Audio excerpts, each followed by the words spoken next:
focus on here, and for these players, some winning to focus on for the moment. And we're going to watch some, what I imagine is going to be some really sweet magic. We got Grayson Nemets on our left and Eldrazi Ramp, and Andrew Brewster on the right on Eldrazi Tron. Devin, can you, can you break down what's going to happen here? What are these viewers in for in just a moment between these two players? Who's in the play? That's my answer. It, huh? No, I mean, so if you look at the deck list, they're both playing Mycospawn, they're both playing Eldrazi Temple and Nuken's Labyrinth, they both have talismans, a lot of similarities, Kozilek's commands, all that stuff is the same. The big difference here is Grayson has blue cards, right? So not only in the main deck where Grayson has access to Null Drifter, maybe not as relevant in this matchup. Kozilek's Return, you know, that the Eldrazi Tron deck is colorless, red cards, green cards, blue cards in the side of Grayson's thing. So the K returns don't matter too much. The one thing that I will point out is Grayson has 3 Worldbreaker and 3 Emrakul the Promised End.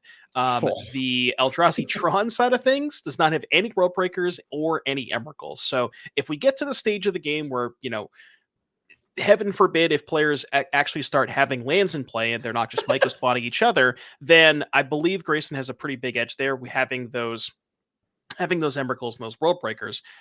The difference here is on Andrew's side of things, you have more like Thought-Knot Seer, which I guess can maybe come in and pick off a Mycospawn if that comes down before Grayson gets to 6 mana. You have, I mean, you know, Andrew has his own bricks here, like Breaker's not great, All Is Dust is not great, Chalice of the Void in the main deck, not the best card here. Yeah, Trinid Sphere. So both these players do have some bricks, but I think I like Grayson's side of things, if only because he's on the play. Makes sense to me. And Grayson, of course, a player that we saw in our 2025 championship. Our last championship. I'm just confused myself there. Actually won a showdown with the Belcher deck, with the mono blue Belcher deck and the Temeshis and all that stuff. Pretty big pivot here, showing quite a bit of range for Grayson to go ahead and pivot to Eldrazi Ramp for this event off of the Belcher stuff, despite not really getting hit by the bans. Doesn't think it's well positioned. Here is a Tron land plus a map and some mana acceleration for Grayson. Got a basic forest into Utopia Sprawl, and here's 4 mana. You got Eldrazi Temple. Okay, so Rumble mana. Floating 1. Right. So yes, I believe Grayson might have a second Rumble. No, it looks like a Worldbreaker, a Sprawl, and a Temple. I think it's a second Temple. Yeah, that looks like to me. Hit Kozilek's Return to the bin. That's a notable one if we start casting big Eldrazi like the Devourer of Destiny we just picked up. But overall, not some great hits. None of these things blow up lands. Well, yeah, the Worldbreaker does though, right? So 1, 2. So right now, if you count the mana, 1, 2, 3, 4, 5, 6, any land drop for Grayson will turn on their Worldbreaker next turn, and we do see the land in hand. So there's a land, a Worldbreaker, and a Devourer. That might actually be a Sanctum, which is kind of sick because you can actually sack the Sanctum to get, you guessed it, another Worldbreaker or maybe even a Mycospawn.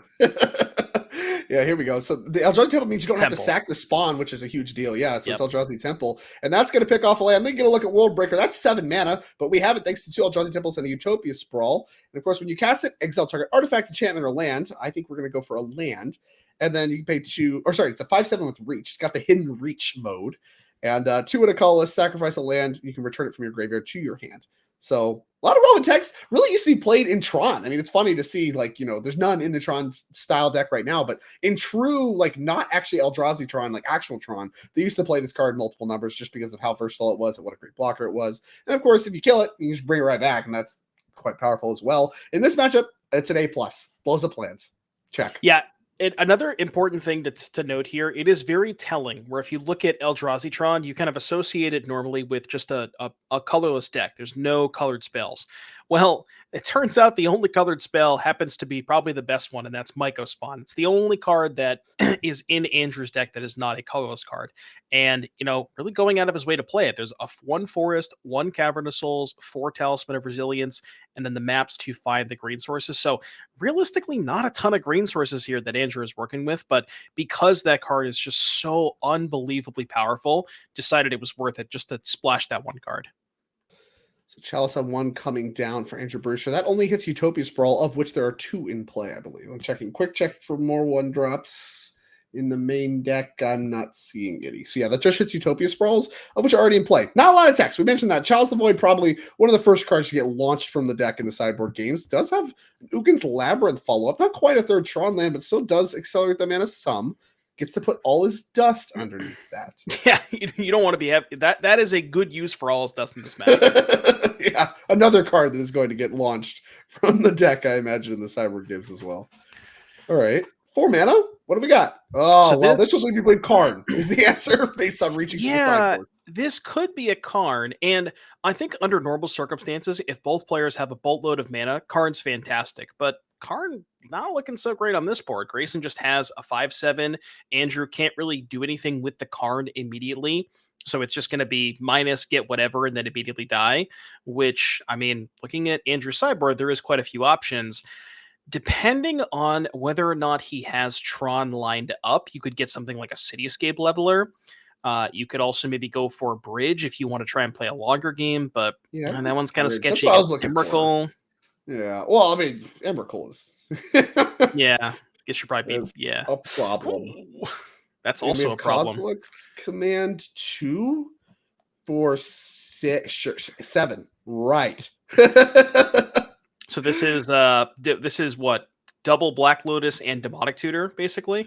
More or less, yeah. It's functionally, yeah, a lot. And I mean, obviously a huge problem. You can look at Kozilek's Command. An X spell, pretty good. It's also a Kindred instant Eldrazi, which means you get to use your temples for 2 mana to cast this thing. That's pretty good. I don't know if you know that. That's pretty powerful. And so, X was 7 there. So we did Scry at 7 and then draw a card. And then, of course, we also made 7/01. So infinite mana for Grayson, and really Grayson's choice in card, as here comes the Worldbreaker Beatdowns.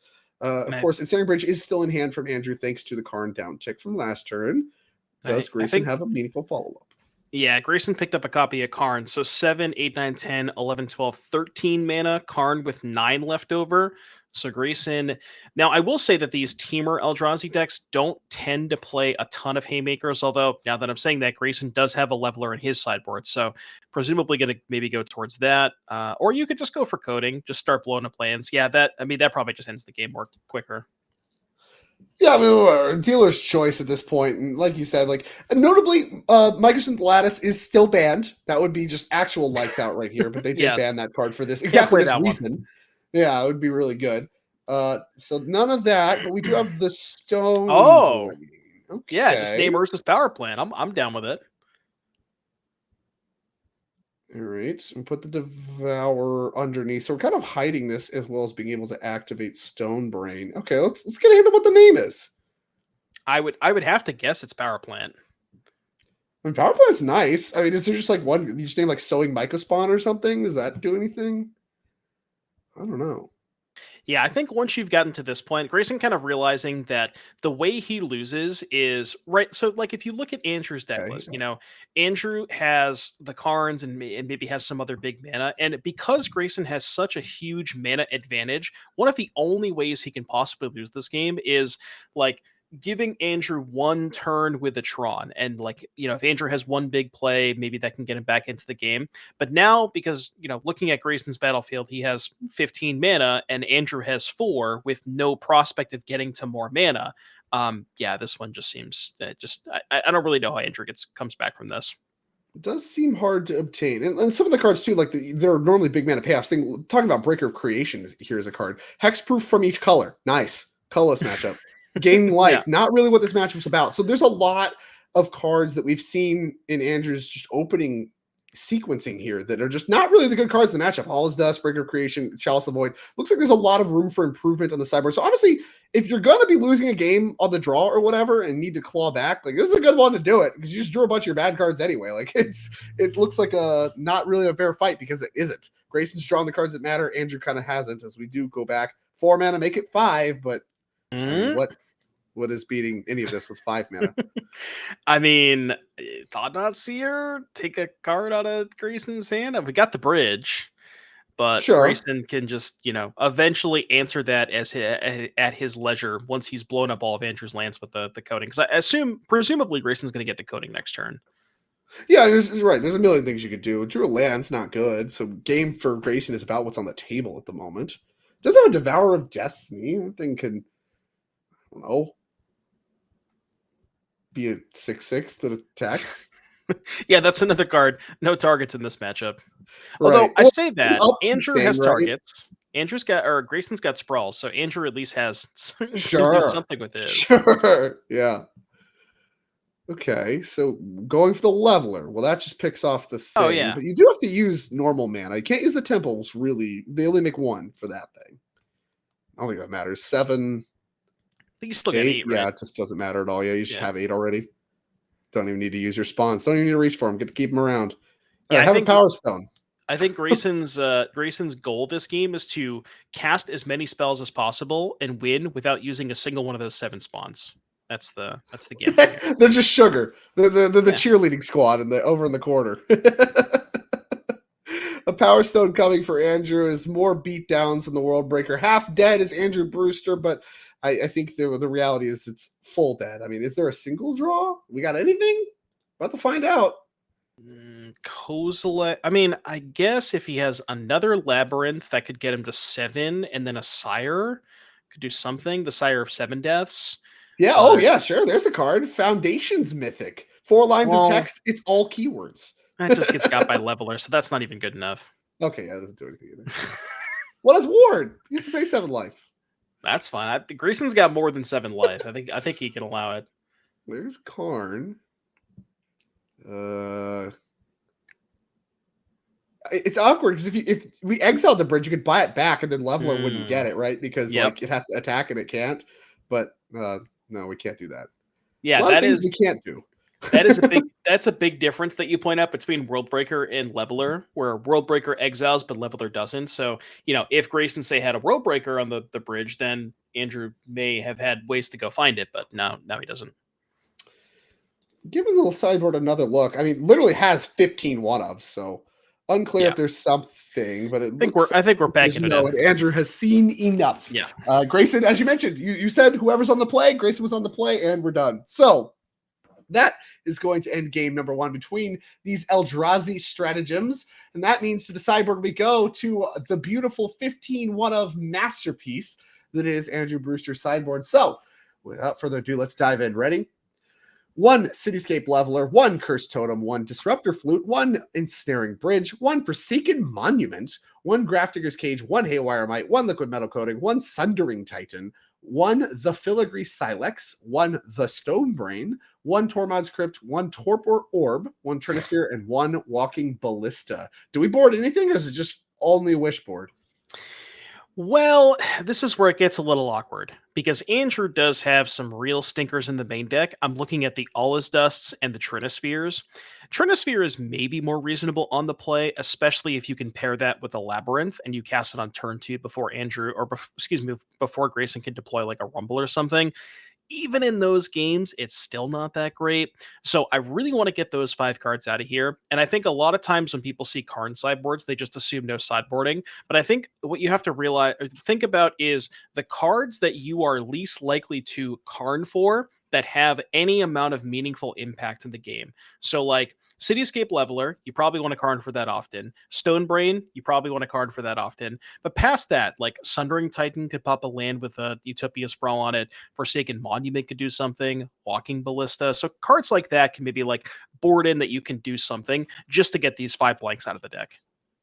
Yeah, that makes a lot of sense to me. I mean, like you said, there's some cards that are just actually textless. So at the end of the day, we don't have 15 cards. Can't tutor all these things. Let's get something in the deck with text. But overall, I mean, unfortunately, despite having some really bad cards in the main deck, we don't even have that many great upgrades in the sideboard. I mean, obviously not set up for the mirror or these Eldrazi decks. Well, let's see if that's true for Grayson as well, as we take a look at slightly different, no Tron lands, but still an Eldrazi ramp deck. We put some colored spells in the sideboard. We have not 15 one-ofs. We have 1 Chalice of the Void, 1 Cityscape Leveler, 2 Dismember, 1 Disruptor Flute, 1 Engineered Explosives, 1 Kozilek's Return, 1 Liquid Metal Coating, 1 Soulless Jailer, 3 copies of Stone Rain, 1 copy of the Stone Brain, 1 Tormod's Crypt, and 1 Trinisphere. What do you like here? So it's technically 4 Stone Rains, right? Because there's 3 in 1. No? Okay. Anyways. No. Okay. So Give me the Stone Rains for sure. Definitely, those are slam dunks. That's kind of why you play the colored spells in these kinds of decks. Stone Rain is a fantastic card in these kind of, double land mirror matches. Past that, I assume Grayson wants to save a lot of these for the Karn Wish board, like the Leveler, the Liquid Metal Coating, and the Stone Brain. Those probably want to stay in the board. So I think it's just cut the K returns, add in the Stone Rains, and yeah, that's the thing, right? Grayson has a lot less dead cards in the matchup. Everything else Right. is just fine, Whereas I feel like Andrew has a lot more cards to board out and not nearly enough to bring in. So I think just a clean swap of Stone Rain for K return, and we are off to the races here for Grayson. Makes sense to me. Not a lot of changes you want to make. And honestly, like I said, even just having a few more cards available could be a big difference maker in this matchup. I mean, the Stone Rain seems like they're going to be pretty good. And it seems like Grayson, I mean, Stone Rain, what else is it good against other than ramp decks? I mean, very clearly Mirror came match. prepared. Yeah. Came prepared for the for this kind of a setup and really doesn't necessarily feel like Andrew Brewster did. But we'll see. On the play, you mentioned whoever's on the play is heavily favored thanks to just the ability to get the Stone Rain effects going earlier. Can just be the big difference maker. And now with Andrew Brewster on the play, we'll see if that's true. As a hand with 2 Stone Rains in it has been Well, pulled for Grayson Nemets here. oh my god, he has the Labyrinth too, so I think Grayson can actually turn 2 Stone Rain even on the Does he draw. have red or green because he's Utopia Sprawl? Uh, I see Labyrinth. I see Big Creature, 2 Stone Rains, Sprawl. I think it might be 2 colorless lands. I think it might be Ooh. Labyrinth, Ghost Quarter. So he might just need a colorless land to make any of this work. But ooh, Devourer of Destiny. We did it. Opening hand Devourer of Destiny here for Andrew Brewster. That means you get to reveal his card from your opening hand. He just did that. If you do, which he did, at the beginning of your first upkeep, look at the top 4 cards of your library. You may put one of those cards back on top of your library, exile the rest. So 3 cards going to exile here, 1 going to the top. Yeah, and then as far as the hands are concerned, in terms of what hands you're looking for, I actually think Andrew is more interested in Eldrazi lands that have Eldrazi lands rather than Tron land map, Tron land crack, because in those hands, even if you play your 3rd Tron land on turn 3, you cannot access green mana unless you also have a talisman. Which I guess in a similar vein, you also need a talisman with these hands. But it just kind of exposes you a little bit less to the Stone Rains and the Myco spawns, because if you have multiple soul lands in play, even if you get one of them Stone Rained, you still have another one to potentially access the Myco spawn on yourself next turn. Yeah, that makes a lot of sense to me. I mean, and I think the exiles there make a lot of sense for exactly that purpose, right? You have Tron then map went to the exile zone, as here comes a Ghost Quarter on the Ugin's Labyrinth, which of course will be tapped to re-pick up that Devourer of Destiny, and then of course get destroyed, and a forest coming there for Andrew Brewster. Eldrazi Temple as the other land does still mean Andrew has an almost, has representing 3 mana for Eldrazi, but didn't have anything with 4 mana for Eldrazi. But now that he has green, that might actually have helped him a little bit. Give him an extra land for selling Myco Spawn on 4. Yep. Maybe? Yeah, because now he can just play any land, Myco spawn, maybe get a 2nd temple, and then be able to have a lot more mana the next turn. Yeah, if his hand had Myco Spawn no green, then that forest actually could be helping him here a little bit. We'll see what he does have. There's Ugin's Labyrinth. We know he has a target for that. Yeah, the same Devourer of Destiny can go up under that thing. Follow up. Got 5. So I wonder if he has Myco spawn, but also maybe another land in hand, and is thinking about holding the Myco spawn to try and kick it. But I think I would just jam it here, especially if you have another follow-up the next turn. Actually, we're going to go for Karn. Karn's a fine consolation prize, especially if you have exactly what you were just talking about. Here's a Karn, can go digging right away. Only 1 land for Grayson, and going to cycle the Kozilek's command. X equals 0 on that. Yeah, he just needs to find that untapped land here. Well, found a Temple of Tilt in the commercial district. Well, you have to put untapped lands in your deck to draw them. Yeah. The commercial district is not an untapped land. So back over to Andrew Brewster we go. And now I didn't see what he grabbed, but if you grab Liquid Metal Coating, this game might be over right now. Yeah, or I mean, lands. Yeah, either the coding or maybe if he didn't grab the coding, he might have already had the Myco Spawn in hand, honestly, he could Myco Spawn for Labyrinth, Labyrinth Pitch, and then coding as well. He could just do both this turn. And there's a kicked Myco Spawn. It's exactly what you were talking about. Let's take a look at this card. Yeah, we're done. They get a concession from Grayson. Let's spend some time talking about this card when they shuffle up. 3 in a green. This is an MH3 rare, devoid, even though it is green pipped. It is colorless. It has kicker for 1 and a colorless. And then, of course, when you cast it, you may search your library for a land card, put it on the battlefield, then shuffle. That doesn't say tapped. That enters untapped.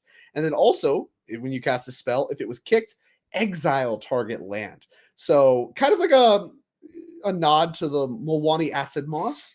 Kind of be able to destroy a land plus go find one for you, but obviously much more powerful as it comes with this 6/6 body, or sorry, a 3/3 body, not a 6/6. I don't know why I thought it was 6. Can you imagine? It's a 3/3. Oh, baby. Better. Why not? And this card's seeing some play in Legacy and stuff, and seeing its debut really in Modern now that the One Ring's gone, just being able to do exactly what you just saw as early as turn 3. That was turn, I think, 4 there, but able to start nuking lands, go get your own, and like you mentioned, you can grab lands that blow up other lands too when you're doing it. Oh yeah. Yeah, I mean in Legacy it's even more brutal when you go blow up their land, tutor for wasteland you. In Modern, it's more blow up your land, get another soul land, which kind of curves into my next expensive play. The brutal thing here is it can get basics. So, normally if you put, like, say, Utopia Sprawl on a basic forest, it's safe from, the things that would normally destroy, like Blood Moons and things like that. But Myco Spawn does not care if it's a basic. It's going to get it regardless. Yeah, just exile target land. Nasty. And I mean, part of the reason to have Utopia Sprawls, you can put them on basics that normally saves them from a lot of the hate. In this particular matchup, that's not true, but you can't really cut them because you do want the mana acceleration. That's what this matchup's about, is just getting there first. And, these players wasted no time. Just shuffled up, no changes. Here we go. Devourer of Destiny underneath Ukin's Labyrinth versus Utopia Sprawl. I had to draw the already would have revealed it. Yeah, I wonder what the draw step was. Yeah. Good stuff. Could be anything. I see a Sowing Myco Spawn in hand for Grayson. Could play it this turn. Go grab a land. Yeah, see, it's always tough. Like, if you have another play this turn, maybe a Rumble, which he does, you probably want to save the Myco Spawn for the next turn. So yeah, he's just going to go... Oh, it's a Talisman. Oh, I've never seen that art before. That's the red-green one, right? Yeah, it's the red-green Talisman. Okay. I think it's from like one of the Universes Beyond. Like, I think that might be Doctor Who. It's my guess. Either way, it's a Universes Beyond Talisman that is going to cast the Malevolent Rumble. So we, like you mentioned, we do have another play, so we get to do that instead of just running out the Sowing Myco Spawn to grab a land. That way we can kick it, because kicking it is so impactful in this mirror. Yeah, and you see Andrew just cycling here. Because he knows. I mean, this is the most I've ever seen this card cycled. It's just like, it's very clear, such a nod to, we need to hit our lands, we need our deck to function. We can't afford to wait for this thing to have a big X. We just need to cycle it now. Well, I mean, and Andrew is almost like, in Andrew's spot, he is almost assuredly, like, he knows he's going to get his land blown up next turn. And, do we have a Karn that could prevent us from getting Myco Spawn because that of the shuts Talisman? Off the Talisman. That's huge. Yeah. This could be a big swing for being able to win a game on the draws. Here comes Liquid Metal Coating. That can threaten to start pulling up some lands. So do we have to cut our losses now if you're Grayson? Oh, yeah, for sure. Especially knowing that Andrew has the coding now. You can't really afford to wait. Because also, if you don't put the Myco Spawn into play, the Karn, you're not pressuring the Karn. So you need to have something in play that can kind of go after this Karn. But yeah, I mean, that was a huge, huge play from Andrew here, being able to find that Karn, knowing, that's not necessarily a common play that you would make, but knowing when you are in a spot where you need to cycle that command just to make sure you can find that Karn is, a very heads-up play here for Andrew. Oh, well. Answered with a Karn. Okay, so that shuts off the Liquid Metal Coating. And actually can also animate the Talisman to stop another card being gained here. Yeah, that's huge, because that not only means that Andrew can't minus, but it also means that Andrew can't activate the coding on Grayson's lands. Yeah, I mean, that's a big pickup. Now, obviously, still has 2 soul lands in play that we're untapping with, but the follow-up Karn, and that means the Sowing Myco Spawn still just hanging around in Grayson's hand, threatening to be kicked with any additional mana source. So a little bit more value there as Eldrazi Temple comes on. That's 6 mana for Eldrazi. Getting a lot of mana is Andrew. Yeah, very importantly, Andrew, no access to green. And, Right. I talked about earlier how Andrew doesn't play a lot of green sources. This is mostly an Eldrazi Tron deck. Mhm. Realistically, there's one forest, one cavern, 3 maps, and 4 talismans. Well, 7 of those are offline. So he only has 2 green sources that he needs to naturally draw to get to this Myco spawn. Okay, so I didn't see exactly what happened there. It looked like we ticked up before playing the coding, so I guess we chose not to create coding as a blocker. We chose to deploy Hmm. coding and not animate, I think. Yeah, that's tough because you would presumably you would want to trade here. Yeah, like I said, I don't know. It might still be a blocker, but it looked like it was not very intentionally there from Andrew Brewster. So we'll see what he's up. Maybe another Kozilek's command available. Still has like 4 mana for Eldrazi up. Is Malevolent Rumble #2 being resolved for Grayson Nemets? Not a lot to like coming off of it. Bunch of lands and a Devourer of Destiny. Yeah, most importantly, no soul lands. That's kind of what Grayson wants to keep finding, just as many of those as possible. More temples, labyrinth if he has a way to pitch. I think I saw an Emrakul in Grayson's hand too. I don't know what we're at for delirium types. Land, creature, sorcery at a minimum. I think that might be it. I don't think there's a Kozilek's command. Yeah, I don't see one. Eldrazi spawn made. A lot of mana still left over for Grayson, but I think without having to do the Rumble first means that we can't sowing Myco. Oh, we have 2 sowing Myco spawns. Wow. Jeez. Yeah, we can start to make those rain in the following turns. Really? I mean, Andrew needs to stop that from happening. Okay, so we did animate the coding. That's interesting. Like I couldn't tell. It looked like he gestured towards it. I couldn't tell if that was acknowledgement that it was or wasn't, but it looks like I guess we did choose to animate it. Interesting. I wonder if Grayson is thinking about cutting his losses here and just saying, because I have 2 Myco spawns, I don't need to get full value out of both of them, and he's just going to cast one to ramp here. I feel like I'd maybe be more inclined to do that with the Emrakul, because if you play the Myco spawn, you can play Foothills and not have to sack your spawn token. That gets you a temple, and you get a lot closer to the Emrakul. Sure, yeah, just be able to say I'm going to win the game with only 1 Myco spawn and then slam the door with the Emrakul instead of trying to win the game with just the 2 Myco spawns, basically doing their thing and ignoring that. It makes sense to me, and also I think covers you a little bit for some of the better draws Andrew can have, because I mean he's threatening to get to 7 mana, and I think that's really where his deck starts to function, starts to resolve big creatures and really just get a lot of the mana going. Is that critical 7 number? If you can kind of set yourself up as best as possible to not get destroyed by whatever he has dialed up. If that happens, then you're in a much better shape. And I think sowing Myco spawn does some of that as we do go back. It takes a draw step. Big turn for Andrew here. If he wants to try to win a game on the draw, it needs to be with a big turn here. That's 7 mana. So, card liberated?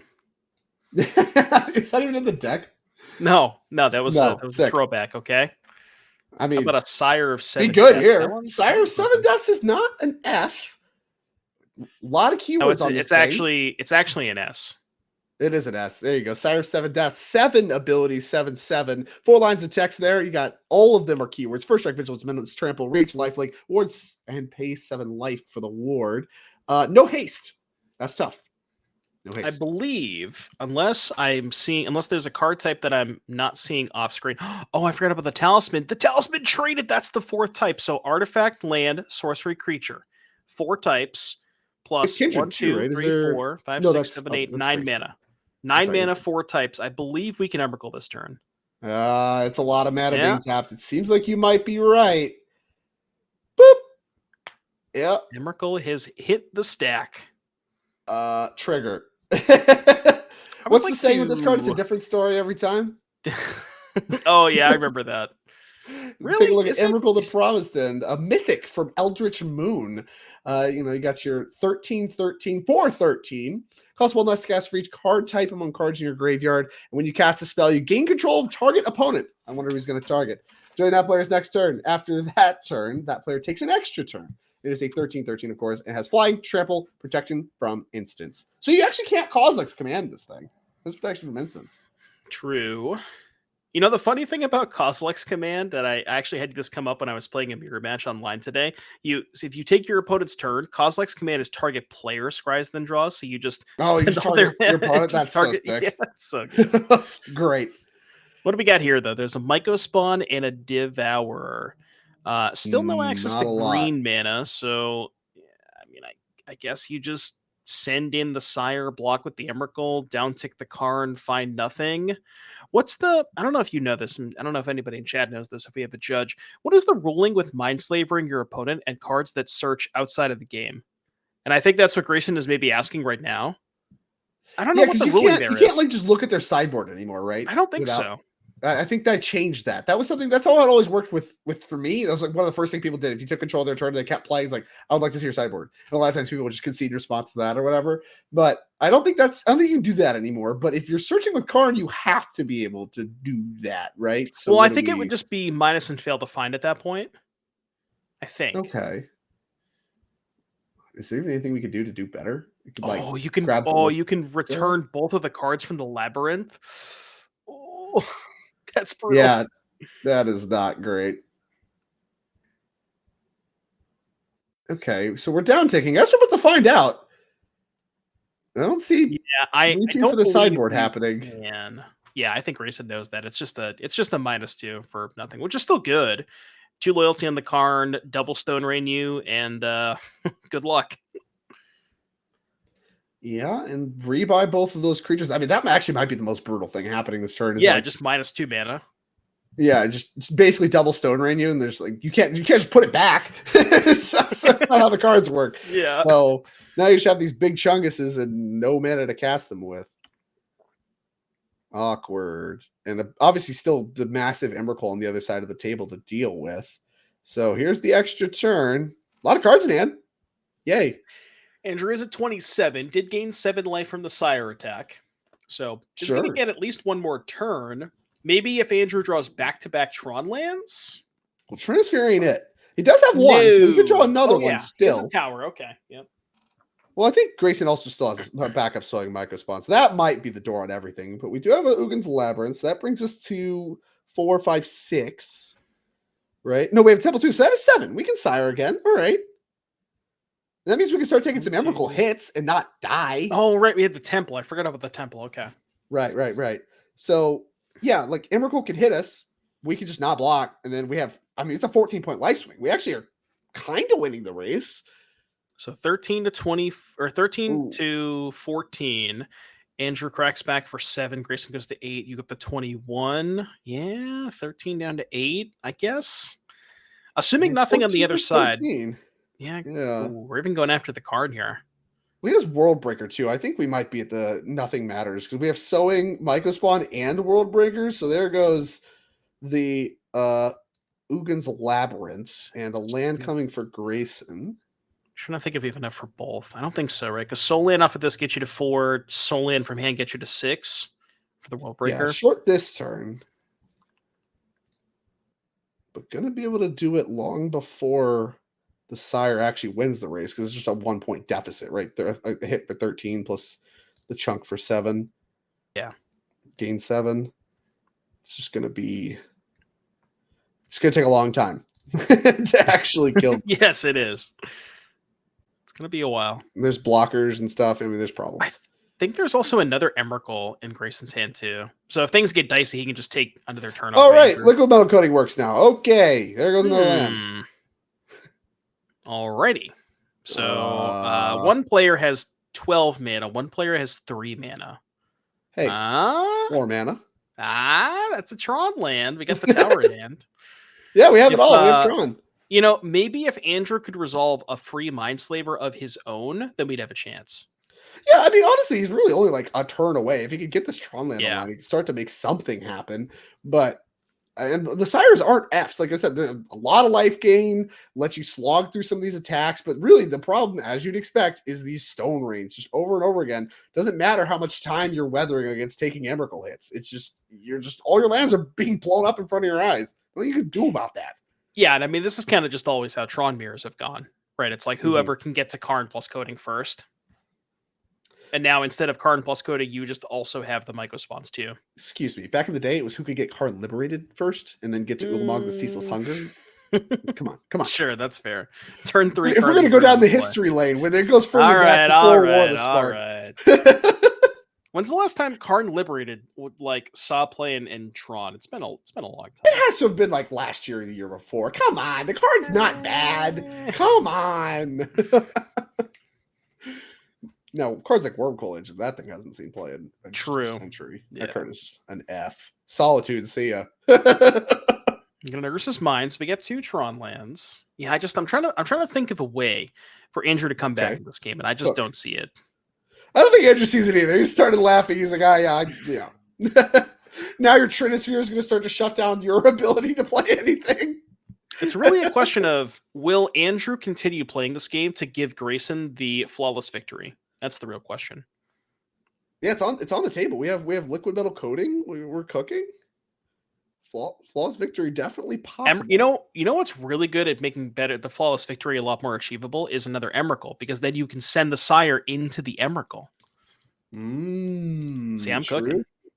You are cooking. You're wait, no. The bet. You know what's better than flawless victory? Leaving Andrew with the only non-land permanent in play being Trinisphere. No Trinisphere, yeah.